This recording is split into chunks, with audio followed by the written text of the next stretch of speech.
song, we wanted to stop and pause for a moment, because the difference between Veterans Day and Memorial Day is we are remembering those that lost their lives for our freedom.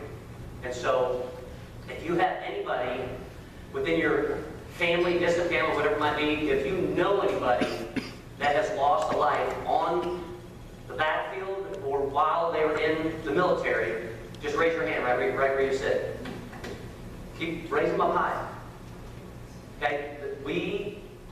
There's a sacrifice that not one person in here can understand. And the reason for that is because we're here.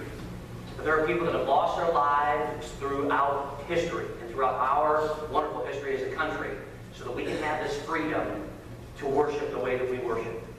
There are veterans that have come back, thankfully, that are with us here today. We always want to honor them, but I'll tell you, especially for those that have been on the battlefield, you can ask them. They have lost friends. Some of them may not even want to talk about it.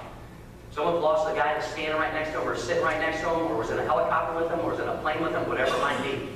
And this day is about remembering them. Part of the way that you can remember them is that when you see a veteran, that you take the time to acknowledge them and just to thank them. And not just this day, but every day. Because our freedom doesn't stop tomorrow, or Tuesday, or Wednesday, or Thursday. Our freedom is every single day. And you have to understand, too, that there are those that are veterans that have come back, and they suffer from something known as PTSD, and a lot of us think it's not a big deal. And if you sit down and talk with a veteran, you will find out just how big of a deal it is. They went to a place that they didn't understand, the land that someone maybe they didn't even hear of. They didn't even know what country they were possibly in. When they were growing up, they'd never even heard of it. They went there to fight, and so they went to a different culture that they were never really able to understand until they got there.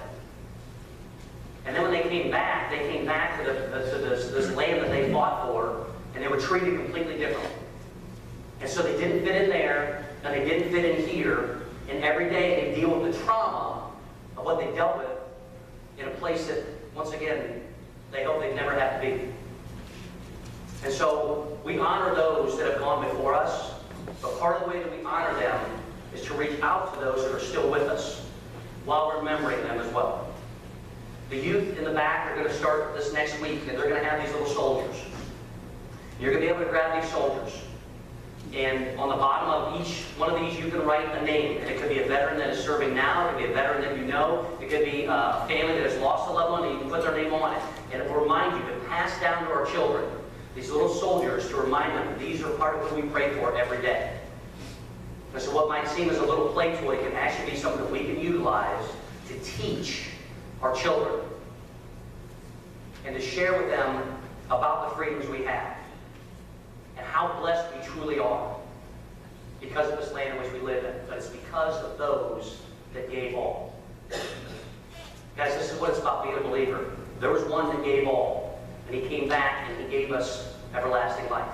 And that's the hope that we have. That every time a veteran steps onto a field, into an area that we don't even realize, we don't even understand, that's that same hope that we can give to them by praying for them and lifting them up. So these will be in the back starting next week. But today I wanted to recognize all of those veterans, not only today, for those who are walking around every day dealing with things that none of us can truly understand, but especially the families for those that lost a loved one. So if you all bow your heads with me, please, so we can say a word of prayer for you.